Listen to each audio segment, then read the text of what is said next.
presidente Andrés Manuel López Obrador. Dos encuestas que quiero mencionarles. Una, la aprobación del presidente Andrés Manuel López Obrador subió a 64% en octubre, de acuerdo a este estudio de opinión de la empresa demoscópica Mitofsky para el diario El Economista. En octubre pasado, el 64% de las personas en promedio avaló al presidente Andrés Manuel López Obrador, siendo este el tercer registro más alto desde que inició la medición de aprobación y la cifra más alta desde octubre de 2019. A eso sumémosle esto que también me llamó mucho la atención, lo que dice el periodista Héctor Moctezuma de León, que un estudio de opinión de la empresa demoscópica Factor Métrica señala que en las elecciones del próximo año Morena arrasará en 5 de las 6 entidades en disputa. Se juega la gubernatura en Aguascalientes, Durango, Hidalgo, Oaxaca, Quintana Roo y Tamaulipas.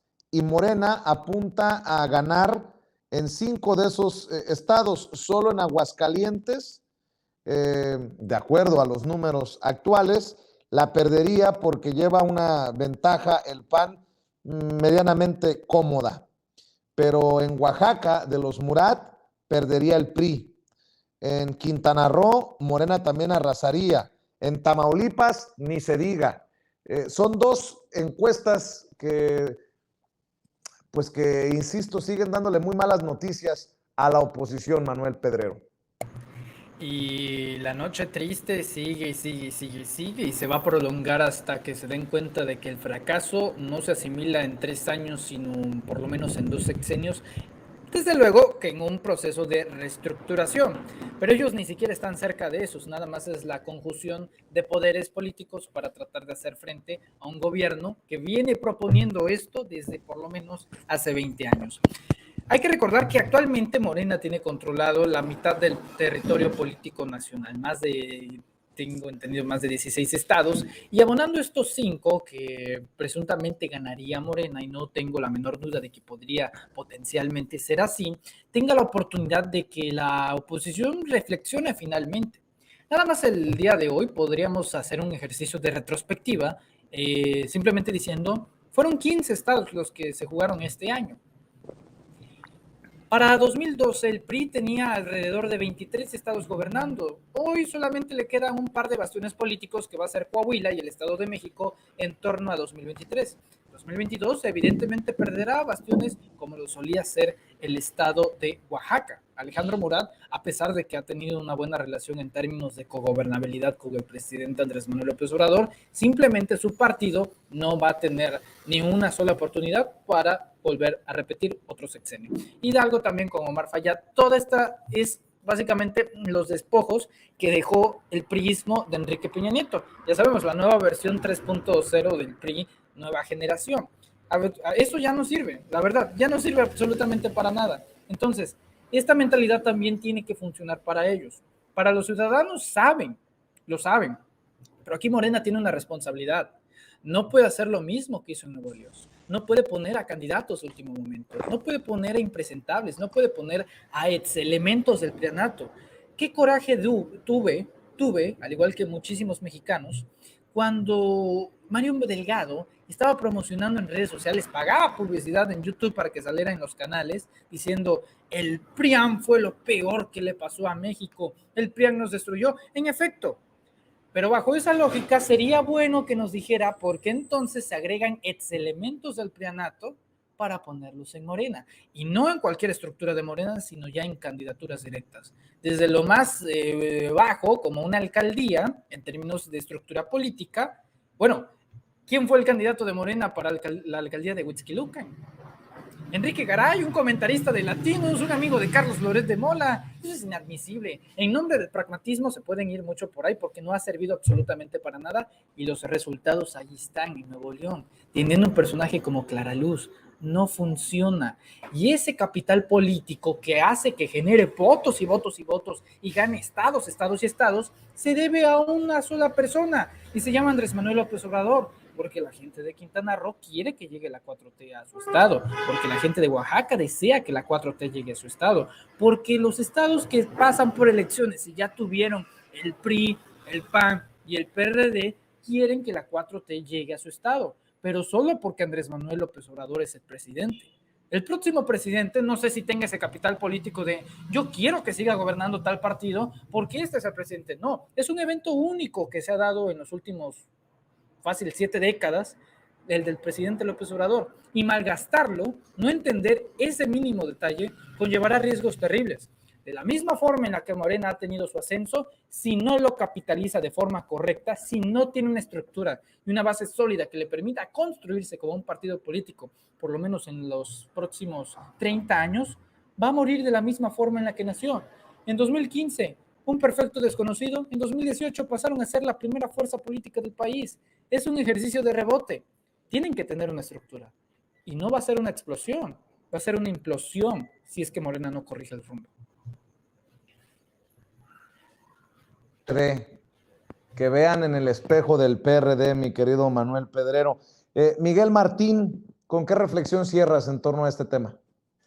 Bueno, pues yo creo que esa época ante todo va a ser recordada como la gran escasez de vitacilina, porque esas cifras que nos estás dando, que siempre están arrojando las encuestas, incluso encuestas pues a lo mejor maiceadas o a lo mejor muy prudentes en cuanto a los números, pues están reflejando que es avasalladora la influencia del presidente en el pueblo llano, que al final es mayoritario y que al final no por nada, pues él ha dicho que es sabio, ¿no?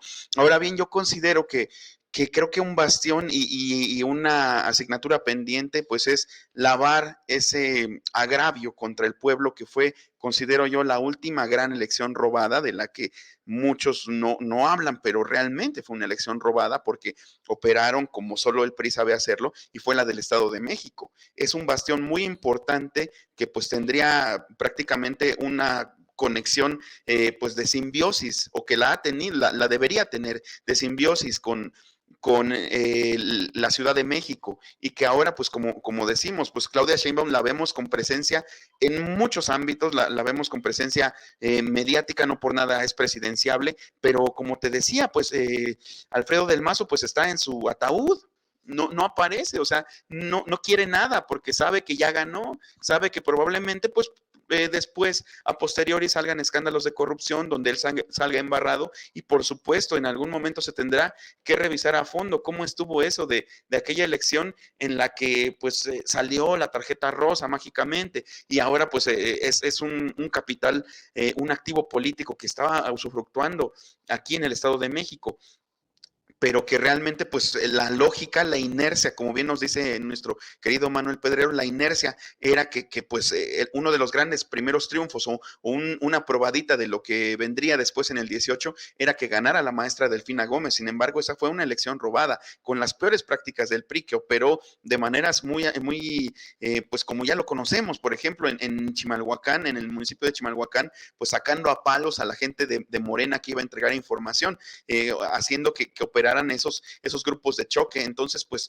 creo que pues el PRI está condenado a pues simplemente a la extinción en este sentido, y es una lástima porque pues podría hacerlo de una manera mucho más honrosa, de una manera mucho más decorosa, pero pues simplemente instalados en la intransigencia, instalados en la combatividad supuestamente, pero la combatividad o el combatir aquello que finalmente se hace en beneficio del pueblo, pues creo que no les está otorgando muy buenos resultados, y pues finalmente sus posturas, las posturas de sus voceros como Beatriz Pajés, por ejemplo, o de Javier Lozano, pues simplemente vemos a gente enojada, gente intransigente, y pues yo creo que si de algo va a servir ahora este transparentar las finanzas del CONACYT, pues yo consideraría que sería muy bueno que pues ya sea el Instituto de Biología o la Facultad de Ciencias, donde hay los expertos en vegetales, pues finalmente se les apoye para desarrollar un chile universal que les embone de una vez por todas.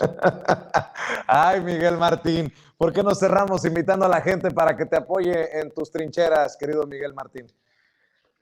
Claro que sí, querido Vicente, muchas gracias. Pues como siempre los invito a suscribirse a mi canal de YouTube, Al Aire con Miguel Martín. Esta semana ha sido pues muy provechosa, me siento privilegiado. Estoy ahorita en una mesa con Manuel Pedrero y Vicente Serrano.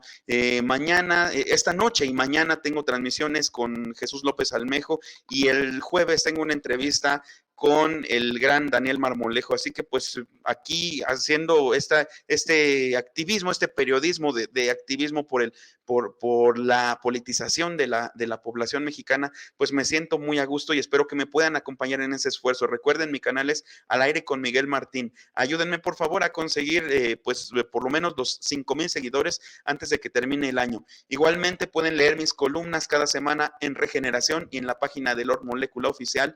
Y también me pueden seguir en Twitter como @MiguelMartinfe, que de hecho aquí aparece en el titulaje. Y aparte me pueden seguir también en Facebook como Miguel Martín Felipe Valencia. Muchísimas gracias, Vicente. Audiencia de Sin Censura, querido Manuel. Mil gracias. Nos vemos pronto. Claro que sí, Miguel. Un abrazo. Y Manuel Pedrero, también quiero agradecerte a ti por tu generosidad y cerremos invitando a tus diferentes espacios, a tus diferentes trincheras.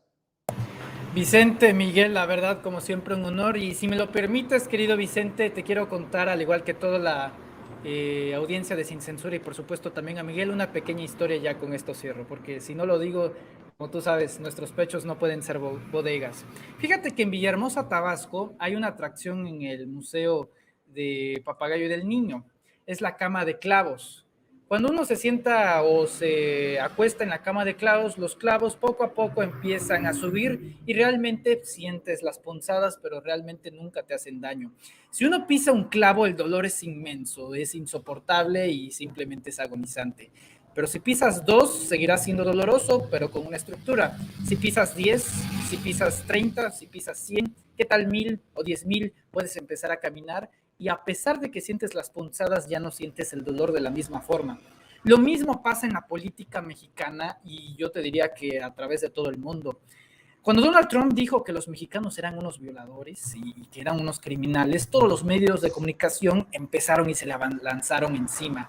Fue su clavo. Luego dijo que Miss Piggy era Miss Universo, otro clavo. Luego dijo a Hillary Clinton, pues, ¿qué piensas que puedes satisfacer al país si no pudiste satisfacer a tu esposo? Y fue otro clavo. Y así que los musulmanes también otro clavo. Clavos, clavos, clavos, clavos, hasta que Trump desarrolló a través de la sociedad de Estados Unidos y del mundo un manto de inmunidad, porque la próxima vez que esperaban una declaración ya no les sorprendían, porque ese era Trump. Y los medios de comunicación, de haberlo tanto golpeado, crearon ese manto de inmunidad, ya no le hacía efecto a Trump. Creo que lo mismo puede pasar con Samuel García, querido Vicente. Tanto estarle dando cobertura a Samuel García en cosas que realmente no pueden ser de trascendencia para el pueblo de Nuevo León o incluso para el campesino de Oaxaca o el inmigrante de Chiapas, puede tener el mismo efecto. Sí, puede ser un clavo que ande su esposa ahí cortándose el cabello. Sí, puede ser un clavo estarse disfrazando de Buzz Lightyear, pero eso es lo que quiere que nosotros hagamos.